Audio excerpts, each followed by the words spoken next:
Welcome to this bonus episode of Pressers by FedNet, where news conferences from the United States Congress become podcast episodes for your listening on your time. Congressional caucuses introduced new leadership for the 119th Congress as the lame duck session got underway in November. Returning Congressional Hispanic Caucus Chair Nanette Barragan of California led this press conference on November 15th. The following material is protected by copyright. Good morning. Good morning, and thank you all for being here.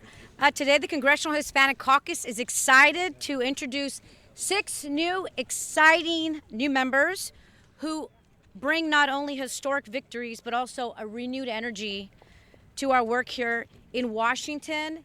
It's a great week to celebrate them and to celebrate all our freshman members. Soon, the Congressional Hispanic Caucus will be the largest in history, with 43 members strong. Let's give them a round of applause. So each of these individuals has earned the trust of their communities through hard work, dedication, and an unwavering commitment to public service. We're thrilled to welcome them to the CHC Familia. Today is about celebrating their achievements and the diverse perspectives they bring to Congress, but we also know that the real work is just beginning. Across the country, Latino families and working class Americans face real challenges, whether it's access to quality health care, affordable housing, good paying jobs, or a strong education for their children. And with our new members-elect joining us, we are better equipped to address these issues head on. As the 119th Congress approaches, our caucus, alongside our Democratic colleagues, are ready to roll up our sleeves. We're here to ensure that Latino voices are heard and that our communities are seen, respected, and supported. And we, of course, know the challenges that come with a Trump 2.0 presidency. I was here. I had just gotten elected as a freshman member when he first got elected, and it was hard. It's going to be tougher this time, which is one of the reasons it's so important to have the largest incoming class in history, because we know that there's strength in numbers, and the work that we are going to do is going to be at the forefront of protecting our communities. And so with that, I'm going to introduce our Deputy Chair, Adriano Espaillat, and then after that, you will hear from all the new members. Deputy Chair Adriano Espaillat of New York. Thank you, Chairwoman. Buenos dias. Buenos dias. What a great morning. This new class is a tremendous class. They bring so much talent to the table. They come from different regions of the United States. Sam Liccardo from California, Luz Rivas from California as well, Gil Cisneros. This is a second time around for Gil Cisneros. Nellie Poe from the great state of New Jersey, the first Latino woman from that state. Emily Randall from Washington, and Pablo Jose Hernandez Rivera from Puerto Rico. That shows that Latinos are everywhere, not just in California, Florida, and New York, but everywhere. And so as we engage in this new battle, this new historical opportunity, because every crisis also brings about great opportunities, we will bring our best foot forward. We will make sure that our talents are displayed every single day right here in Congress. And we're thankful, Chairwoman. Your leadership has been tremendous in this past 2 years. And these new members are going to make us bigger and stronger. Más fuerte. Mucho más fuerte. Más energía, más inteligencia, más determinación, más convicción y diversidad. Y más mujeres también. Más mujeres. Si ustedes quieren que alguien diga algo, se lo dan a un hombre. Si quieren que alguien haga algo, se lo dan a una mujer. Así que gracias y bienvenidos a todos ustedes. We look forward to working with you. Thank you. And the first member-elect we'll hear from is no stranger to Congress, our returning member, but freshman this year, Congressman-elect Gil Cisneros. Thank you, Nanette. Gil Cisneros of California was a Republican until 2008 and previously served in the 116th Congress. Good morning, everyone. Gil Cisneros. I represent California's 31st District. Very excited to be back. I was elected in 18. Spent 2 years at the Pentagon as the Undersecretary of Defense. I think my experience there, having worked in the administration, is going to be very valuable here, coming back, returning to Congress. But I am really looking forward to working with my new colleagues, getting reacquainted with my former colleagues who are now my new colleagues again. But I think it's beholden on us to get out there and put out our message, because I think when the American people, when you talk about the individual things that are important to us, whether it's, the economy and protecting health care and a path to citizenship, the American people agree with that. But we're going to work together on the messaging to make sure that we get it right and to let them know that our way is the right way. And so with that, looking forward to working with you and seeing you all again, and happy to be back. Thank you. Well, we're happy that you are back. Absolutely. And next we're going to hear from one of our new members, another member from California, representing California's 29th District and serving as the first Latina representative of California's 29th, Luz Rivas. Luz Rivas and Sam Liccardo will be joining the 119th Congress in the freshman class. Thank you, Chairwoman. Luz Rivas. I represent California's 29th District, which is the San Fernando Valley in Los Angeles. I'm the daughter of Mexican immigrants. I grew up in my district. My family immigrated to my district in the 50s and 60s. Very excited to represent my community in Congress. I come from the state legislature. I was an assembly member in California for 6 years, where I served as chair of the Assembly Natural Resources Committee, and want to continue working on the environment and climate change here in Congress. I represent an immigrant community, mainly immigrants from Mexico and Central America. So I'm excited to join my colleagues here at the CHC to work on immigration together. Soy Luz Rivas. Represento el Distrito 29 de California, que es el Valle de San Fernando en Los Ángeles. Soy hija de inmigrantes mexicanos. Estoy muy orgullosa de estar aquí y representar a mi comunidad en el Congreso. Vengo de la legislatura de California. Yo estuve en la asamblista en California por 6 años. Y quiero continuar mi trabajo aquí en el Congreso y trabajar con el CHC, especialmente para inmigrantes, que en mi comunidad hay muchos inmigrantes de México y Centroamérica. Muchas gracias. And next, another member from California, representing California's 16th District, making history as the first Latino to represent Northern California in 120 years, Sam Liccardo. Thank you, Chair Barragan. It's my great pleasure to be standing with my colleagues in the CHC. My name is Sam Liccardo. Muy buenos días. Es un gran placer para estar con todos ustedes. I am a former mayor of a city of 1 million people, the city of San Jose, and that is part of the district that I will be serving in Silicon Valley. We will be playing a lot of defense, I know, over the next couple of years, protecting our communities, particularly our immigrant communities. And there is a critically important responsibility we have, each one of us, to stand up and protect our communities. But we're also going to play some offense, because I think in Silicon Valley and in districts throughout the country, we have a different story to tell about immigration that isn't being told.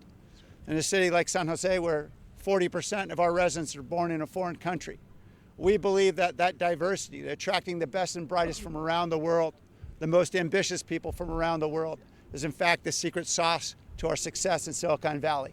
We're the most innovative region on the planet precisely because we are incredibly diverse. And the more than 350,000 Latino residents of San Jose and throughout our district are going to have their voices heard, because it's critically important we tell the rest of America just how critically important our immigrant community is to the rest of our country and to our world.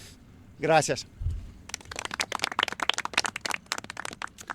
And next, we have Emily Randall, who's going to represent Washington's 6th District as the first queer Latina elected to Congress. All right. Emily Randall of Washington State will be new to Congress, as will Pablo Jose Hernandez, the first Democrat to represent Puerto Rico as resident commissioner since 2016. Soy Emily Randall. Emily Randall from Washington's 6th District. I've served for the last 6 years in the Washington State Senate as the chair of the Higher Education and Workforce Development Committee and as Deputy Majority Leader. I am an oldest daughter and a first-generation college graduate.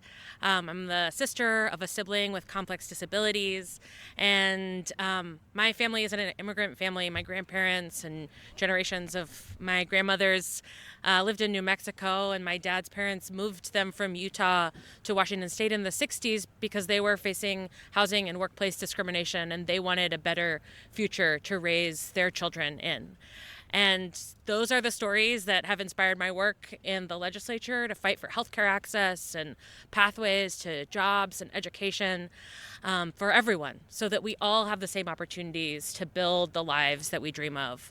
My district is the Olympic Peninsula in Washington State. It's very beautiful, lots of rural land, cities like Tacoma and Bremerton, Naval Base Kitsap, and we have an incredible organizing community in timberland and in the seafood industry on the peninsula. A lot of Latinos in that community who are fighting for living wages and a better future for their children. And as someone who grew up in the same kind of family, I'm excited to work together to make sure that all of our constituents have that same path forward. Thank you so much. Well, great. Next, we have from Puerto Rico, Pablo Jose Hernandez Rivera. He joins us as the new resident commissioner of Puerto Rico. And by the way, November is Puerto Rico Heritage Month. This is a month to honor our Puerto Rican community. Thank you. I'm Pablo Jose Hernandez, representing a floating island full of wonderful people called Puerto Rico. I am the first Democrat to represent Puerto Rico in Congress since 2016, and I come here with a mandate to set aside the historic, divisive status dividend and to focus on the island's economic development, fair treatment in federal programs, and the energy grid's reconstruction. Soy Pablo José Hernández, comisionado residente de una isla flotante de gente maravillosa llamada Puerto Rico, y vengo al Congreso como el primer demócrata en los últimos 8 años, con un compromiso y un mandato de echar a un lado el eterno y divisivo debate del estatus político de la isla y enfocarnos más en temas de desarrollo económico, trato justo en programas federales y la reconstrucción de nuestra red eléctrica. And I look forward to being a contributing and productive member of the Congressional Hispanic Caucus. Y estoy deseoso de ser un miembro productivo y que aporte a el caucus hispano del Congreso. Muchas gracias. Thank you.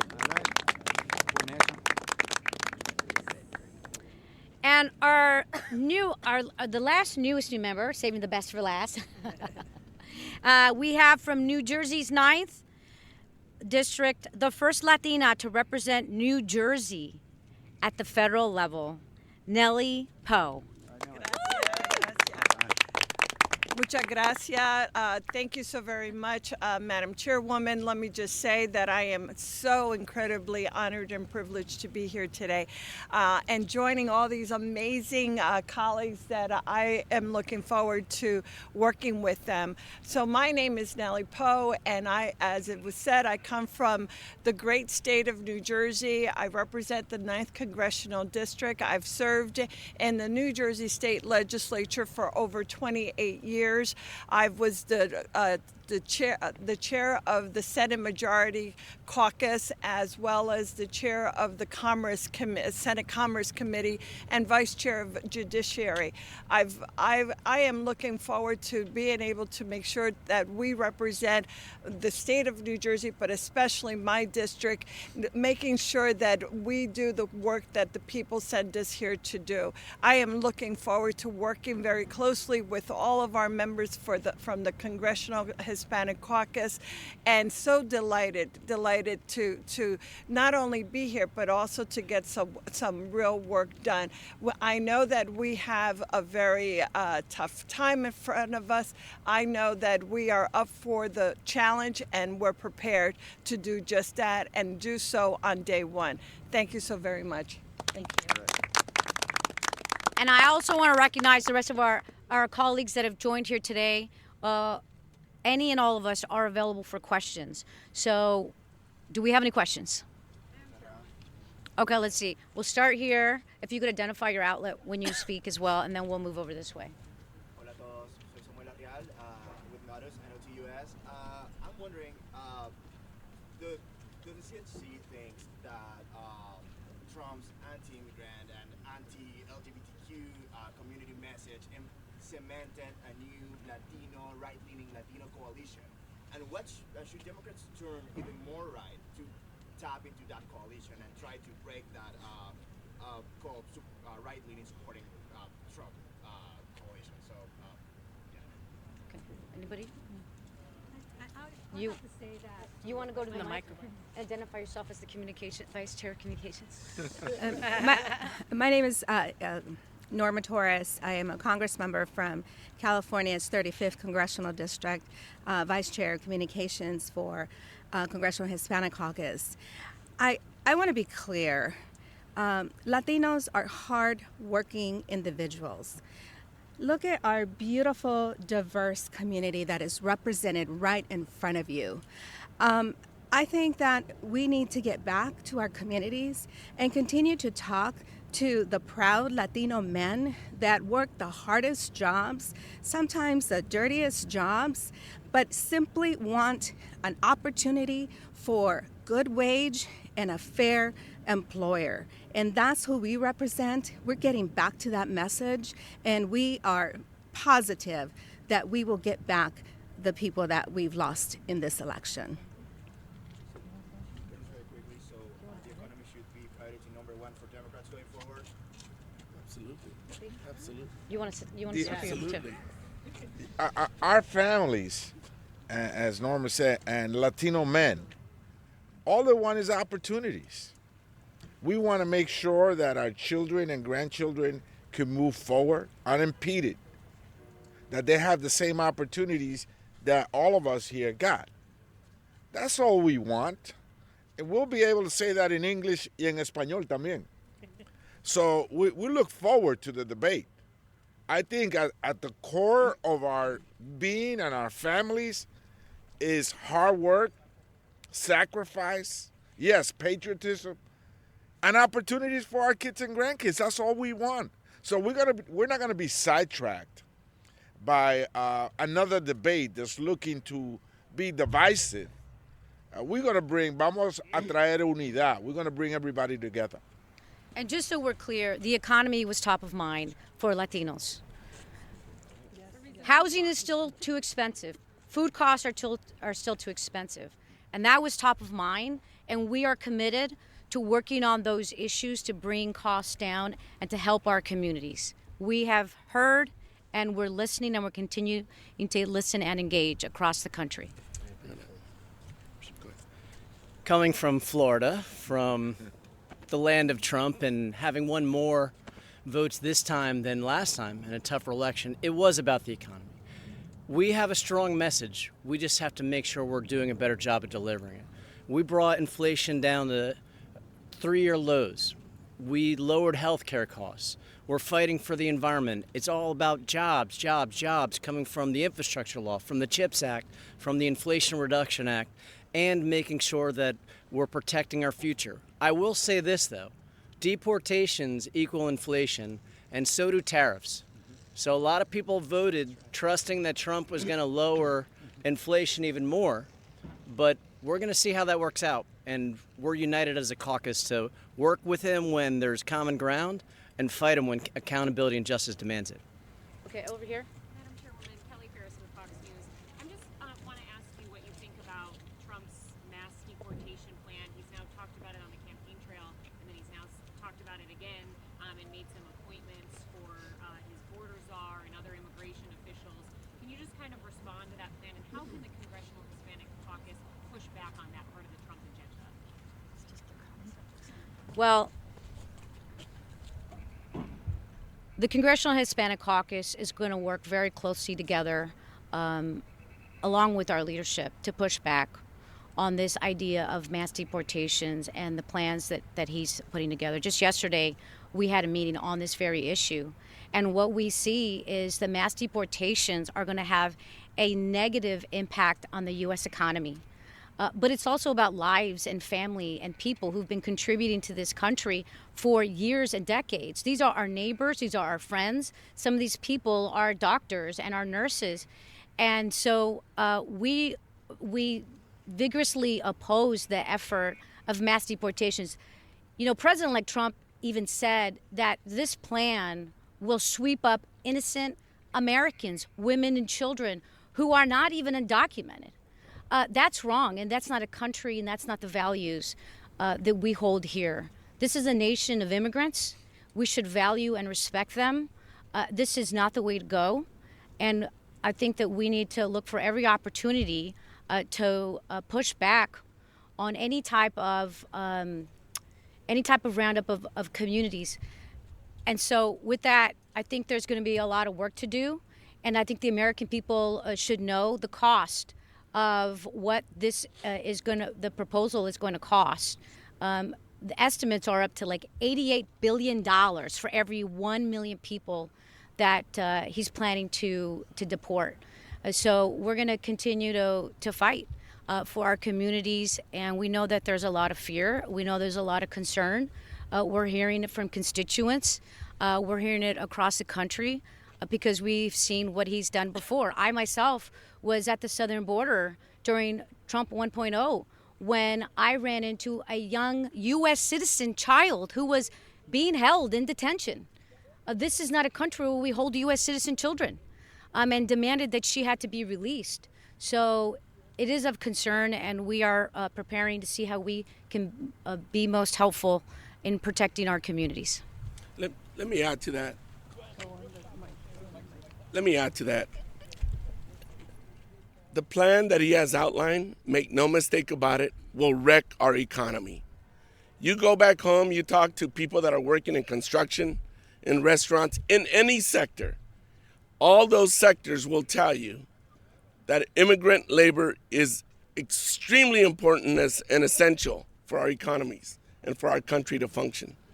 And let me touch base on what was said earlier about fighting to make sure that those in the Latino community can continue to live here and live the American dream.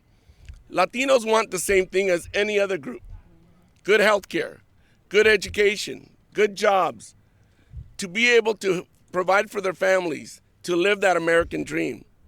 And that's all we're going to continue to do, is to fight for all those things that are important priorities for the Latino community. Thank you.